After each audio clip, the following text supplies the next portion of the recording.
Learners আসসালামু আলাইকুম। আপনারা দেখছেন ইব্রাহিম 360, সাথে আছি আমি ইব্রাহিম খলিল। আজকে টিউটোরিয়ালটির মাধ্যমে আমরা ক্লাস 7 এর ইংরেজি চ্যাপ্টার 5 এর 5.4 যে অ্যাক্টিভিটিসটা আছে, এখানে বেশ কয়েকটা কোশ্চেন আছে। কোশ্চেন এর অ্যানসার গুলো আমরা জানার চেষ্টা করব। চলুন শুরু করা যাক।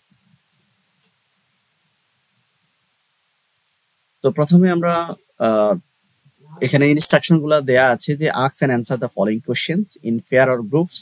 আমরা এই কাজটা করতে হবে, কোশ্চেন অ্যানসার গুলো দিতে হবে হয় জোড়ায় না হলে দলে। If needed read it the unit A fresh pairs of eyes and four friends from English books class 6 গল্পগুলো পড়ে আমরা অ্যানসার করতে পারি।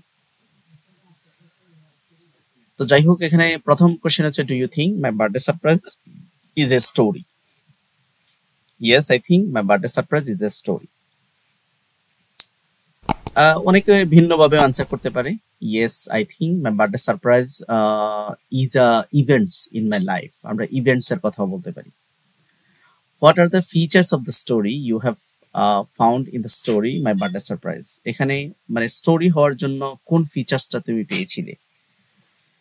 The features we have found অথবা I have found my birthday surprise আর প্লটস। এটা একটা, কারণ একটা স্টোরি হওয়ার জন্য একটা কি লাগে, একটা প্লটস লাগে, কিছু ক্যারেক্টার লাগে, একটা নির্ধারিত থিম লাগে, একটা ঘটনা থাকে, তারপরে একটা নির্ধারিত টাইম থাকে, ওটা প্লেস থাকে, এটা শুরু এবং শেষ থাকে।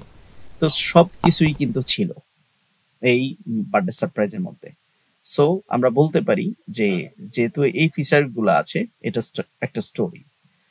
What is the theme of the story? এই স্টোরির, এই গল্পর থিম কি, এটা তো আমরা বুঝতে পেরেছি। The theme of the story is surprise birthday celebrations of Alifa. আলিফার বার্থডে সারপ্রাইজটা ছিল এটার মেইন থিম। তারপর what do you love most about the story? এই স্টোরির কোন সাইডটা তুমি সবচেয়ে বেশি পছন্দ করো, মানে তোমার ভালো লেগেছে বা তুমি ভালোবাসো, পছন্দ করো? The answer May varies depending on the student respective. কেউ বলতে পারে যে suddenly my friends surprise me, and এক একজনের অ্যান্সার এক এক রকম হতে পারে। সো এটা depend on the students. If you want to rewrite this story, what are the chances you want to bring? যদি এই স্টোরিটা রিরাইট করতে বলে, মানে আবার নতুন করে তোমাকে লিখতে বলে, তাহলে কোন পরিবর্তনগুলো তুমি প্রত্যাশা করো বা আনা দরকার বলে মনে করো? Write and share with the whole class, ওইগুলো ক্লাসে শেয়ার করো। If I want to write this story, যদি আমাকে এই স্টোরিটা রিরাইট করতে বলে, I took the changes like to write all the friends would go to Alifa's house with cake. আমি তখন নিশ্চয় সকল বন্ধুরা কি আলিফার হাউজে কেক নিয়ে যেত, and we all together would celebrate birthday here. এখানে আমরা সবাই মিলে বার্থডেটা সেলিব্রেট করতাম, মানে আমি সহ যেতাম, সাডেনলি ঘটনাটা ঘটতো না। ইন দিস ওয়ে, এভাবেই she would very happy and surprise two.